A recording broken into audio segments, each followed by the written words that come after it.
नमस्कार दोस्तों, मेरा नाम है प्रदीप चौहान। दोस्तों, पटना में जो कुछ घटा उसकी गूंज पूरे देश में गई। जब नीतीश कुमार का ये ट्वीट आया था कल, तो लोगों को विश्वास नहीं हुआ। ज़्यादातर लोगों ने कहा कि नीतीश कुमार ने जो भी लिखा है ये नीतीश कुमार ने खुद लिखा ही नहीं है, ना उन्होंने डिक्टेट किया है, उन्हें मालूम भी नहीं है कि कुछ इस तरह का लिखा गया है। लेकिन क्या करें, नीतीश कुमार पता नहीं किस लिए मजबूर और राज्यसभा का नामांकन भर के राज्यसभा के लिए उन्होंने आने की तैयारी कर दी, यानी मुख्यमंत्री के लिए बीजेपी का रास्ता खुल गया।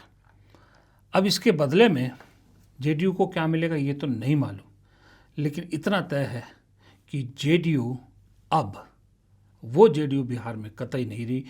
जेडीयू अब खात्मे की तरफ है, उसका रिवर्स गियर लग चुका है, उसकी राजनीति निपटने वाली है। कानून पढ़ते हैं ना, पढ़े हैं, जानते भी हैं, बहुत सारे लोग जानते होंगे। उसमें अपनी हत्या भी करना एक अब क्राइम है, पता है। तो ट्वीट करके कहेंगे कि हम मर रहे हैं तो हम लोग मान लेंगे, नहीं कुछ बोले, कुछ नहीं करे, कुछ ना जाने, छोड़ दें उनको। तो ट्विटर कौन क्या कर रहा है हैंडल आपको पता है कि माननीय मुख्यमंत्री जी कर रहे हैं कि कौन कर रहा है। इस ट्वीट को हम लोग नहीं मानते हैं। हम माननीय मुख्यमंत्री जी को मुख्यमंत्री समझ के हम लोगों ने वोट किया था। ये राज्यसभा का बात नहीं हुआ था। अगर उनका चाहत था तो वो जनता से कहते हैं, वो कोई बच्चे नहीं हैं। उनको जो कहना होता अपनी जनता से वो कह देते हैं अपनी बातों के थ्रू या अपने तरीके से। ये गृह विभाग लेने के समय में ही खेला बेला हुआ होगा और आज होली के समय जो कल बीता है, और ये गेम उसी के लिए हुआ था कि ताकि कोई कार्यकर्ता यहाँ आ ना पाए और हमारे कार्यकर्ता को हर जगह से रोका जा रहा है ताकि यहाँ पे हम लोग एकजुट ना हो पाए। तो ये नहीं होगा। माननीय मुख्यमंत्री जी को हम लोग कहीं नहीं जाने देंगे। वो हमारे बिहार में के मुख्यमंत्री थे, हैं और रहेंगे। चाहे इसके लिए आक्रोश करवाइए, कुछ करवाइए, कुछ नहीं होगा। चाहे प्रशासन बुलाइए, जान मरवा दीजिए, हम लोग कहीं नहीं जाएंगे। अब ये जो नीतीश कुमार के साथ हुआ है, ऐसा भी नहीं है कि पहली बार हुआ। हाँ, इतना ज़रूर हुआ कि कोई मुख्यमंत्री पहली बार राज्यसभा के लिए अपनी मुख्यमंत्री की कुर्सी छोड़ रहा, वो भी 6 महीने भी नहीं पूरे हुए तब। इससे पहले एकनाथ शिंदे के साथ हुआ, मुख्यमंत्री से डिमोट होकर मुख्यमंत्री बना दिया गया। अब ऐसे में इस वक्त सबसे ज़्यादा टेंशन पता है किसको हो रही है? सबसे ज़्यादा टेंशन हो रही है आंध्र प्रदेश में चंद्रबाबू नायडू को। चंद्रबाबू नायडू इस वक्त कहा जा रहा है कि काफ़ी परेशान है, खास करके नीतीश कुमार के डिसीजन को लेकर। चंद्रबाबू नायडू को ये नहीं समझ में आ रहा है कि अब बीजेपी उनके साथ क्या खेल खेलेगी, क्योंकि नीतीश हो, प्रकाश सिंह बादल हो, जैसे शाम के वीडियो में बताया, ये तो वो साथी हैं जिन्होंने अटल बिहारी वाजपेयी, आडवाणी की वाजपेयी के टाइम से साथ दिया, बीजेपी के साथ खड़े हुए। अगर इनके साथ ये गुजरात लॉबी वाली बीजेपी ऐसा कर सकती है तो क्या भरोसा आखिरी में जब उनकी सरकार के 3 साल निपट जाए और कहीं उन्हें लगे कि भाई जगन मोहन रेड्डी फिर से मजबूत हो रहे हैं, तो क्या भरोसा नहीं है कि जगन मोहन रेड्डी को ललचाए और टीडीपी के साथ कुछ ऐसा खेल कर दे, या फिर लालच बढ़ जाए कि अगली बार हम बड़ी पार्टी बनना चाहते हैं, छोटी पार्टी नहीं रहेंगे, तो वैसा कुछ खेल कर दे जैसा उद्धव ठाकरे के साथ महाराष्ट्र में किया। क्योंकि ये राजनीति बीजेपी की भरोसा तो कोई नहीं कर रहा है।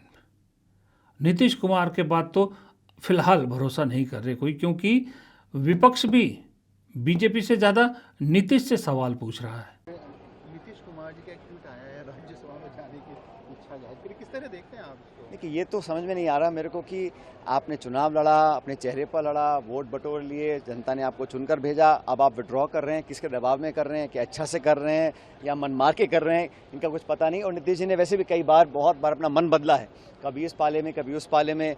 अब सुनने में आया कि वो दिल्ली आ रहे हैं। बिहार में क्या होगा, क्या दोबारा भाजपा वहाँ पर उनको दबाव बनाकर सत्ता हासिल करेगी, मैं नहीं कह सकता हूँ। लेकिन जो कुछ भी हो रहा है ये जनता को धोखे में रखकर किया गया है।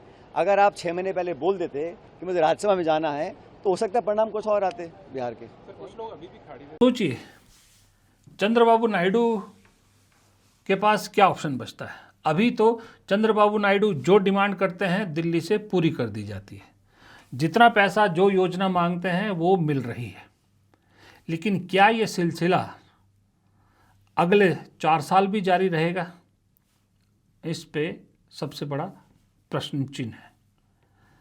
जब बीजेपी के अंदर अगर सत्ता परिवर्तन का एक प्रोग्राम शुरू होगा, उस प्रोग्राम में नीतीश के जो होनी थी, नीतीश का जो रोल होना था वो शायद गुजरात लॉबी भांप गई थी, इसलिए नीतीश को समय से पहले निपटा दिया।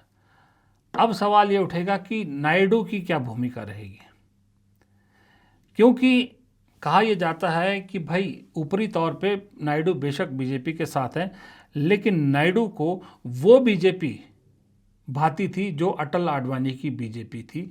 ये शाह मोदी की बीजेपी नायडू को नहीं भाती है। नायडू जानते हैं कि हर वक्त चौकन्ना रहने की ज़रूरत है। अगर चौकन्ने नहीं रहे तो निपटा दिए जाओगे। तो इससे पहले कि बीजेपी उनके साथ कुछ खेल करे, क्या क्या नायडू खुद कोई खेल कर सकते हैं? क्या नायडू, क्योंकि नायडू को वैसे ज़रूरत भी नहीं है बीजेपी की, क्या नायडू जो माल मिलता है उसको समेट के जल्दी से जल्दी समेट के टाटा बाय बाय कर देंगे, या सिर्फ एजेंसीज़ के डर की वजह से, क्योंकि एजेंसीज़ तो किसी के भी पीछे लग सकती है, उस डर की वजह से चुप रहेंगे? या फिर वो इंतज़ार कर रहे हैं कि ये जो अभी टर्मोइल चल रहा है सरकार के साथ, चारों तरफ से घिरी हुई है, इस टर्मोइल का आउटकम क्या होता है? क्या सरकार कमज़ोर होती है या सरकार इससे उबर पाती है? अगर तो उबर गई तो फिर तो रणनीति दूसरी होगी। अगर कमज़ोर पड़ती है फिर नायडू यही करेंगे कि मौका तलाशेंगे, माल लपेटेंगे और टाटा बाय बाय करेंगे। और टाटा बाय बाय करने के बाद फिर उनके पास ऑप्शन एक ही बचता है, क्योंकि भारत में आज एक ही ऑप्शन है कि आइदर या तो बीजेपी के साथ, नहीं तो सामने कांग्रेस के साथ खड़े हो जाओ। दो ही ऑप्शन है। तो नायडू के पास भी फिर एक ही ऑप्शन बचता है, अगर बीजेपी के साथ छोड़ते हैं, इधर आके खड़े हो जाओ और फिर लड़ने के लिए तैयार हो जाओ, वरना मायावती की तरह अपनी पार्टी को ही सुला दो। नमस्कार।